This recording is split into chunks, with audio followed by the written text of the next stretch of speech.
Which side are you on? Which side are you on? Welcome to episode 2 of We the Working Class. Today we'll talk a bit about the news and some more reasons to join the socialist movement in the US, or the DSA I should say. We will also learn the early history of Carmen, or Cartmen, or Carmen with a K. That was the Dutch spelling. What jobs they did, how they were paid, and how they were licensed, and the ramifications and effects that they had on the Dutch and subsequently British colonies. So, first up, I hope you're all hanging in there, staying sane, and able to make your payments this month.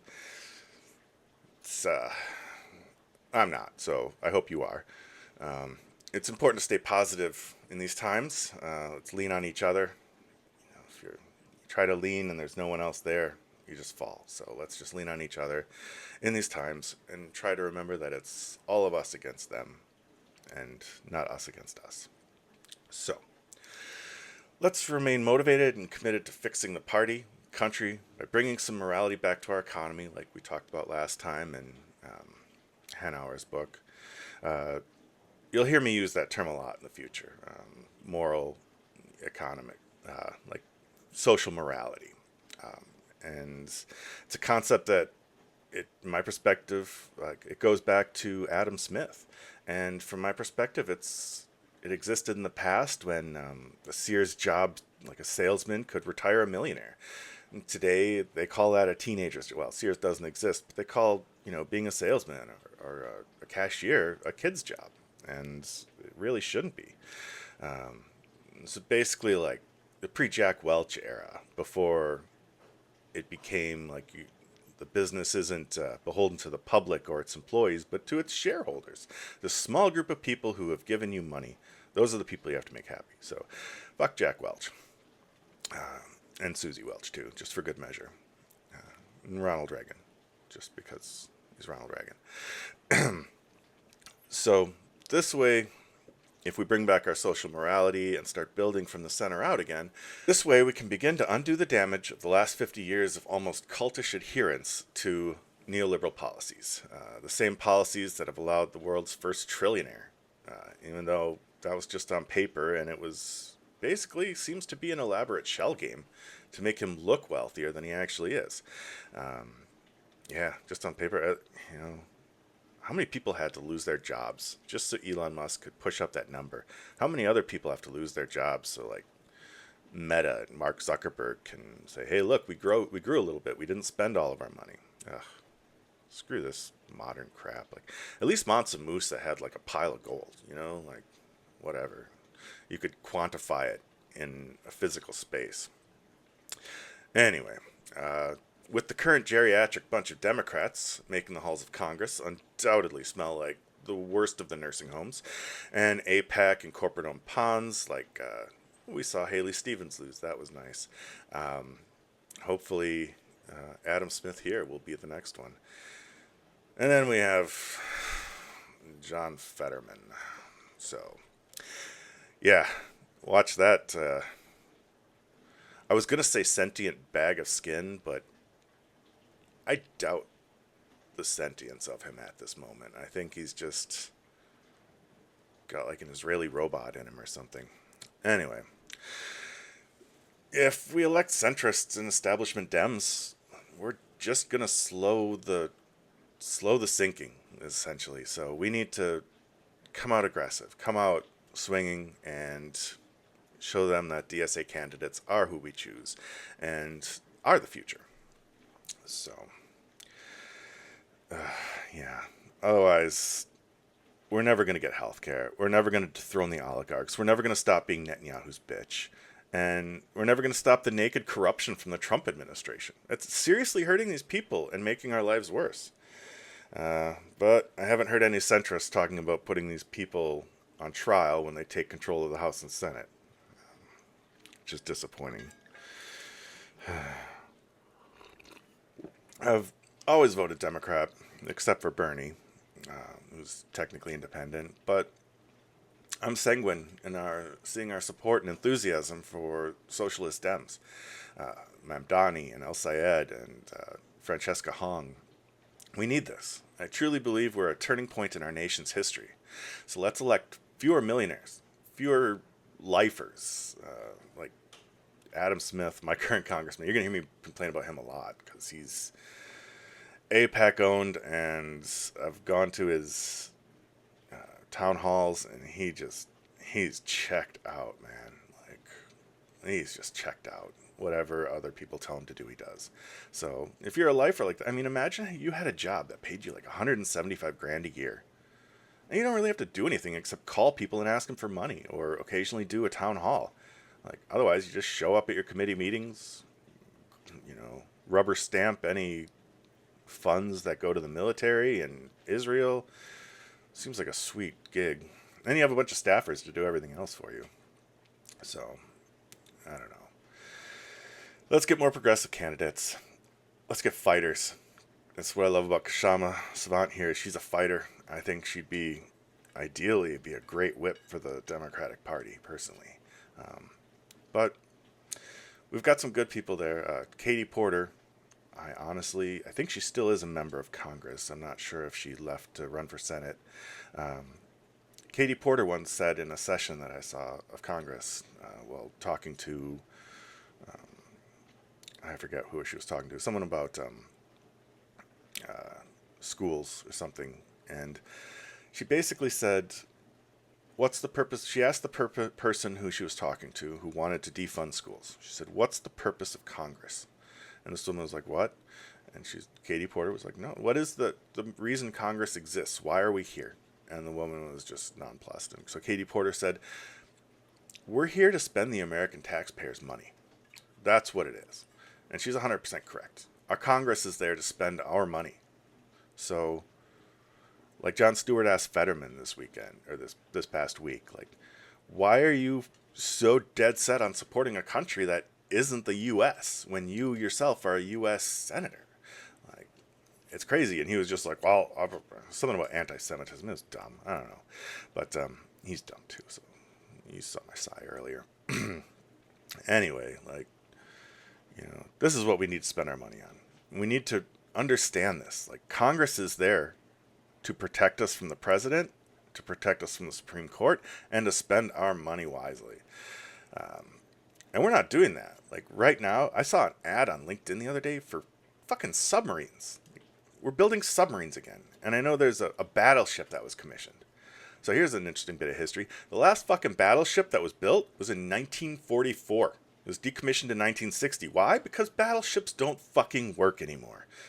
They were an early 20th century thing. I don't even think they were ever that, they're there basically just to cover people who were, like, cover landing parties. That's what a battleship does. It covers landing parties. And congratulations, we get the newest and most obsolete piece of shit rolling off the line just because it has a big T on the side of it. God, I hate this. Anyway. We're letting our nation become insolvent so that one man can be treated like a king when he has neither the dignity or strength of character to even be one. He takes umbrage at everything and everyone all the time, whether you're a sycophant or not. We'll tell our country, we're going to take our country back from the oligarchs. I plan to do an episode someday analyzing the effectiveness of and what we can learn from Teddy Roosevelt and his use of the Sherman Act to break up the trusts in the early 20th century. Late 19th, early 20th. Oh, yeah. Back again to the dystopia of today and how we can check our billionaire overlords. Like, don't we just want jobs? Don't we just want to pay the bills? We want to afford our groceries. We want regulations that protect our water and air. Make sure we don't get scammed all the time. Like, we want medical care. Like, I want to go to the doctor, man. I burned my finger. It fucking hurts. I can't go to the doctor. My dogs, can't take him to the doctor because I can't afford it. It sucks. But no, 1.5 trillion for the military. That'll really improve my quality of life, right? Like, it's going to give us a little plot of land with our Stardew dreams. Shit. I just want a place where I don't have to have my dog on a leash all the time. It sucks. I'm sorry. I keep saying it sucks a lot. This has been my mood this week. This is why we don't have an episode until Friday. All right. So, yeah. As I was writing this script, it was actually election day. So, thankfully, I'm not recording this that day. We saw a couple wins. El Sayed being the most primary one. I'm not going to look it up and go through all of them. You can look on the DSA website and you'll see all of the endorsements that have been won and lost. We're about 50%, by the way, of all the candidates that that the DSA has endorsed. 50% of them have won, like, give or take a few. But yeah, that's pretty. I thought that was really encouraging. So anyway, write your congressmen, senators, tell them to stop this madness. And also, yeah, get out there and vote. That is the most important thing we can do as Americans. All right, let's get into today's history lesson, shall we? Today we're going to learn about the fascinating history of Carmen in, not Carmen the musical, but the opera, but Carmen, Carmen, in New Amsterdam, which then transferred into New York. How the city leaders in Carmen were in a constant struggle with each other over influence and power. And, what some of the public thought of the Carmen. If you are unfamiliar with what a Carmen is, it's a profession going back to medieval times. And if you ask me, it probably could be traced back to ancient times as, like, let's just be honest. But they were probably something different and a different setup than what we're going to talk about. A different business organization, I should say. All right. So the source I had talked more about the London or English Carmen than the Dutch, so we're going to go with that. I do have some information on the way the Dutch ran things, but that's only from the New Netherlands, or New England as we call it now. So these Carmen operated under strict regulations that were set by the city. They specified the size, shape, composition of the cart, or the sleigh in the winter, as well as the requirement of the license number being painted on the side. And so, like, you have these carts, they've got the license and name on the side, and you can hire them. The rates were set by the city and published in newspapers, chapbooks, and broadsides, which chapbooks and broadsides are basically pamphlets that were handed out in newspapers, or not newspapers, banners. Like, a big banner would be put in public square or something, like the Cartmen are only supposed to be paid this much, and that way they couldn't fleece anyone or undercut anyone too. So that was pretty forward thinking. The Cartmen were supposed to be, they were required to own their own horse and cart and have no outstanding debts. They were supposed to walk the horse and not ride, and walk it at a leisurely pace, which apparently was interpreted as too slow at times because, quote, constant abuse of this law caused great consternation among the citizens. So think about when big trucks drive in the left lane going at like 55. Like, that would be the equivalent of the complaint here. Carmen, as you can imagine, were very important to a pre-industrial city where they moved things like firewood, hay, and meat. They were also required to drop every other job and unload grain as a priority during the later years in New York, when the English took over again. Just as in London, the rates were fixed and advertised by the city. This didn't really exempt them from the cost of violating the laws. Examples ranged from riding a cart instead of walking a horse. They would get fined for that. There was one incident where a poorly cared for horse killed a child. And so, yeah, that was horrible. But they added a law then that, and then there was a speed limit on carts, too. So when the child died, they actually put in they created a law or a statute that said if your cart or horse killed anyone, you would have to, you would lose your license and you might even be subject to criminal prosecution and eligible for the death penalty, which that's harsh. I mean, they use the death penalty for lots of stuff, I guess, but yeah. Another point, they put speed limits on the carts, and also age limits when a young carter young carman was found to be speeding through the city, and they caused some damage there. And there were other incidences, like those are just the main, like the worst examples. Other laws that were created was a fine for for acting uncivilly or using ill and bad language to the burghers, which, since they said burghers, it's obviously still in the New Amsterdam town. I found this funny. I had to look up what constituted like a swear word back then. So, obviously like shit, piss, fuck and stuff like that. Yeah, I'm not monetized. I don't give a crap. And but worse, far worse than that, you'd get in trouble if you said Godzooks or Zounds, meaning God's hooks or God's wounds, respectively. So, yeah, and also, fuck and swive. Which, can we bring back swive, please? We got to do that. All right. Part of the conditions of their license, which were, it was called a confirmation of license instead of granting it, which is just weird language, I guess. But this is being brought from Dutch, so I guess that's fine. But as part of their license, they were required to help repair and clean the roads. And in return for this, they were granted a fellowship. So basically allowed to organize and become a union of sorts.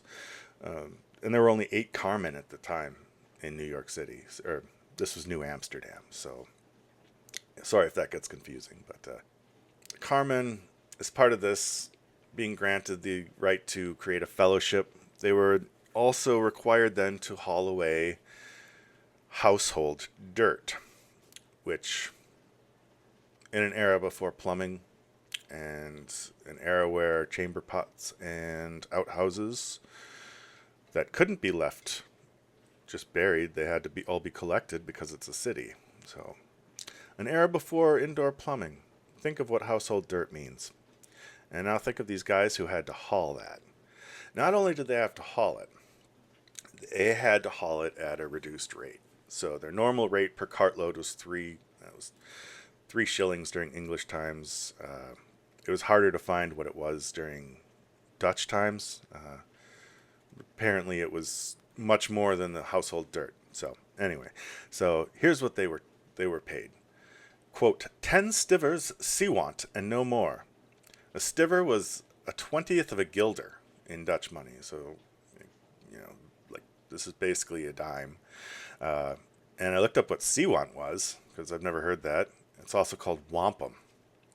Now this is just seashells.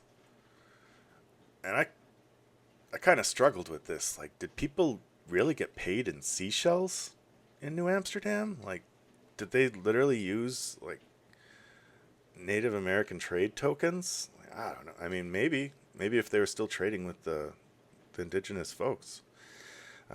Maybe that's what it was for. But I found it weird, and I tried the best I could. 10 stivers, like there's no conversion rate for seashells to modern money, but 10 stivers, little silver coins, were equal to about $30 in today's money.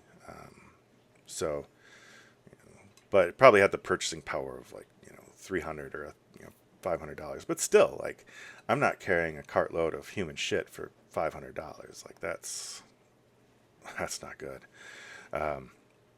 Still, it makes it more understandable that the carters were using that foul language. But yeah, moving household waste for a pittance was met with resistance, as you can imagine, leading to the 8 Carmen refusing to do the job, which, it's like a garbage man strike today is what you can equate this to. So garbage strikes, they tend to not last too long. We had one here last year, and that it lasted a few months, and then everyone was just like, pay them. So, because we all had waste big gathering up. But yeah, so the city relented pretty much immediately and said, all right, you can charge the full rate to haul people's city waste, and you only have to do it on Saturdays. So you have a rotating shift. So one of the 8 cartmen would be, every Saturday, one of the 8 cartmen would go around and collect all the waste, the household dirt, as they called it. Again, gross. Yeah, just gross. But yeah, they relented. Rotating shift on Saturday. One of the 8 carmen was assigned to remove the waste in the city. In reality, they most likely used this day to take advantage of their right to hire a day laborer to work for them. They could not have an apprentice, though. I don't know. But now let's move along to 1677. It rolls around, and now there are 12 carmen, all of whom were dismissed for, quote, not obeying the command and doing the duties that becomes them in their place. This is again because of the household waste, and now they have more of them, and there's more people. They're probably, it's, I don't know. There's a lot of gaps there, so we'll just kind of fill those in with our imaginations. But so again, 3 shillings. It's so hard to translate that into guilders. Like, this is an area, honestly, of American history that I really I'm not entirely comfortable with yet.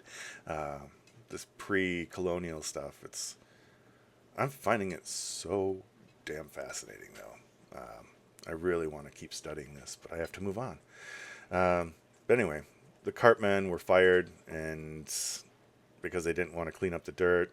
And then in the end, they came back.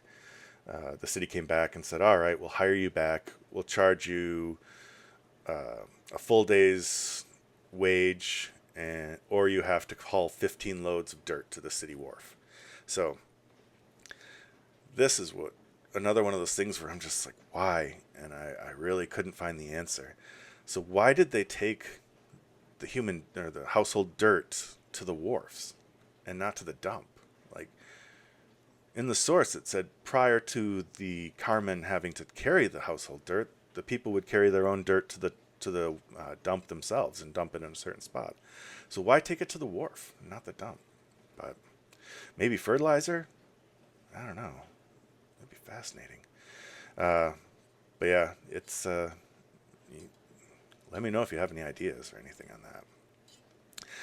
So let's keep moving along. We hit 1680, and another regulation was added to the carmen, requiring this is what I was saying earlier in the preamble, drop whatever they're doing to work on moving grain, corn, or other perishable goods, since they were paid and this would be for the city's goods, so I don't think they would get paid for that. Because I say that because they were paid by the job, and they griped at having to drop that job to carry the grains and corn and other perishable goods. So since they were paid by the job, they didn't like the loss of income. In response, they went on strike, to which the city sallied back by immediately firing all 12 of them and essentially placing a 17th century Indeed post, quote, all people, they put out this is their Indeed ad or whatever, so, quote, all people within the city have the free liberty and license to serve for hire or wages as carmen. The fired carmen and slaves accepted, till further ordered. Notably, there were no takers. So, a week later, household dirt's all piling up in front of people's houses. We've got stuff at the wharf not moving to, like, materials not going to building sites, food not getting moved, firewood not getting to where it needs to go. Like, that's a big one. Uh, so yeah, a week later, they were hired or rehired back. Um, yeah, it's funny. So I thought that was great that like literally the city thought that they were going to just get a whole bunch of people lining up to haul shit for $30. Oh, anyway. Uh, in 1684, there was another dispute where Carmen were accused of stealing firewood from the loads they carried. So part of what they do, they'd pick up the firewood and then they'd carry it to the destination, obviously. They're just lorry drivers. Um, and apparently some of the more disreputable carmen were taking a couple bits of firewood and selling them on the side. So this led to the standardization of firewood into cords, where they would literally have a cartload of wood measured up and they would run a cord around it. And I think it comes out to something like, I can't remember if it's 180 square feet. I think it's 180 square feet of wood. Um, I don't know. I don't have a fireplace at the moment, so I don't know. So they would then measure the cord twice. So they would measure the cord of wood at the when it was picked up by the cartman, and then when it was dropped off at its destination. And that way they were just trying to eliminate fraud, which I'm not gonna lie, like defrauding the company isn't cool. Like, I don't know. Here's where things take a disappointing, though not unexpected turn. In the same year of 1684, the Carmen went to the city probably because of that strike and the what I jokingly called the 17th century Indeed ad. They probably realized that they could easily be undercut by some of the freed black people that were working in the city of New York at this time. So the Cartmen went to the city and they requested a law be passed that black people not be allowed to be cartmen in the future. So, yeah.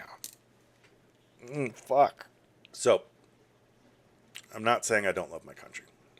I'm saying I would love it more if there were fewer, read no, racists in this country. Yeah, or at least if they didn't vote based on their racism. Like, that's how we get Trump. Like, either dumb people thinking he's going to help the working class, whom he obviously abhors, or those who just hate the other so much that they don't see the real enemy. Anyway, so during my cursory research, it seemed like the Carmen were an oppressed group of hard-working men trying to make a living in the hard new world. However, that source, when I found my source, New York City Carmen, which was comprehensive, thank you, Graham Hodges, was able to see the bigger picture, where Carmen were unwilling to fulfill the tasks they agreed to during previous negotiations. Like, they agreed to pick up the dirt, but then they strike on it, and it's, man, I'm really conflicted on this one. Like, on one hand, you see a clear example of a group of people getting together and having almost as much power as the city. Like, they were able to influence laws and regulations, and the city, like, it was a constant struggle. I like seeing that, but fuck, man, like, racism, why? Like, I don't get it. Like, I guess if you're a fragile and insecure human being and you have this preconceived notion that another race of people are beneath you, and then, you know, you become surprised when you realize they're human beings equal to you in their humanity, but they're able to do things as well or better than you. I don't know. Like, I can understand, but I can't. Like, I try to grasp everything, but I just, like, if someone's better than you at something, work harder. That's what I was always taught. I don't know. But, yeah, I respect the power they had as a working group, but at the same time, like, they were kind of assholes, and they institutionalized racism in basically transportation. Like, I I don't know. It kind of sucks. But yeah, let me know what you think of that one. Um, I do have a side story I'd like to tell also that kind of ties into this as well. Um, so it was actually, let's all go into this a bit. So I found something called Leisler's Rebellion. And this was interesting to me for a few reasons. One, this guy was German. Like, he was from Germany at the time, which, like 30 states. So somewhere in the realm that was soon to be known as Germany. But Jacob Leisler came over, and in 1674, the colonies of New Netherlands, including New Amsterdam, were handed over in the Treaty of Westminster and handed over to England in the Treaty of Westminster after the Dutch-English Wars. There were like 4 of them. And it was renamed to New York, after the Duke of York and future King James II.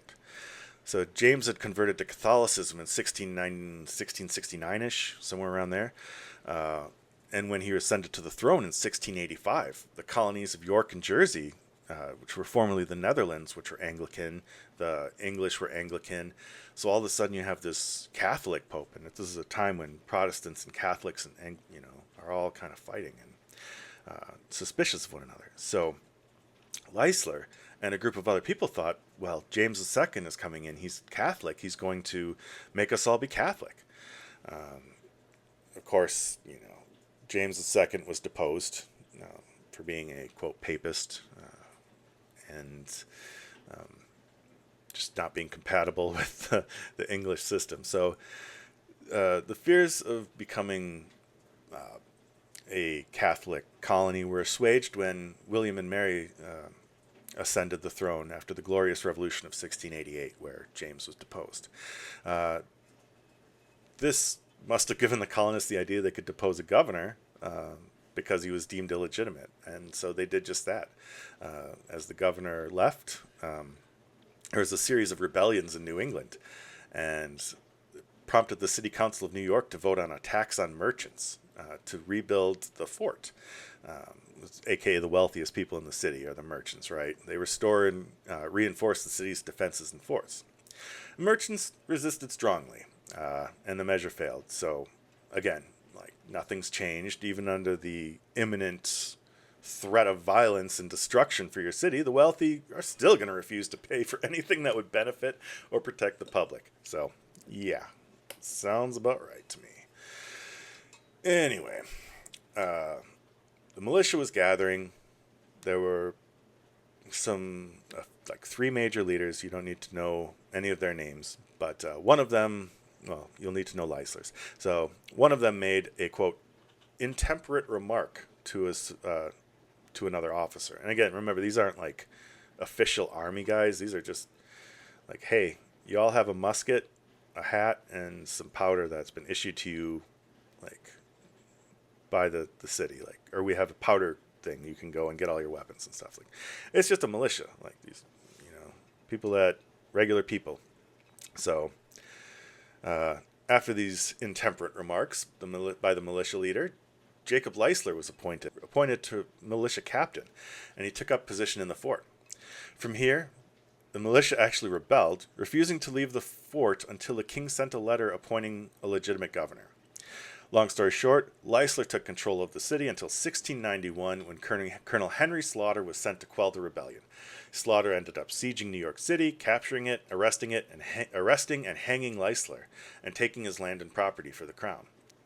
It was later then restored to his heirs after they came back, but like, Leisler kicked out the whole ruling council of the city. It was like 3 people only because it was still a small town, but I just thought it was interesting that someone literally just like kicked the ruling people out and took over New York. Like, just this, I mean, he was a rich guy. He had resources. There was actually a time during the strikes that we previously talked about in 1680, where I think it was the 1684, where Jacob's wife had actually asked the city to use some of her slaves to cart goods, and they denied her that. But yeah, he created his own little fiefdom out of New York, and like I lived my whole life without knowing this. And I'm not a New Yorker or anything, but I just thought that was awesome. It reminds me of the Roman general Carausius, who he allegedly was embezzling spoils from pirates in ancient Rome. It's around like 200, I think, and he was sentenced to death for allegedly embezzling these. So he went to England and proclaimed himself emperor and just held all of England for 10 years until they came and got him. But yeah, what was his name? Colonel Slaughter. That's pretty cool. I don't know. I found that interesting. So I hope you all did too. I have to say a big shout out to Graham Russell Gow Hodges, who wrote New York City Cartmen, 1667 to 1850. I leaned on him heavily for this episode, and though I only got through the first two chapters, like, he goes on about this. Like, this is something you could really get into if you wanted to. As always, I will have my citation in the comment section, or in the description section. But yeah, otherwise, that's all I have for this week. I hope you all learned something, and take care. Have a great week. Good luck to any of you who are searching for jobs. I really hope you hear something today. Fingers crossed, man. You'll get through it. Or woman. Bye-bye.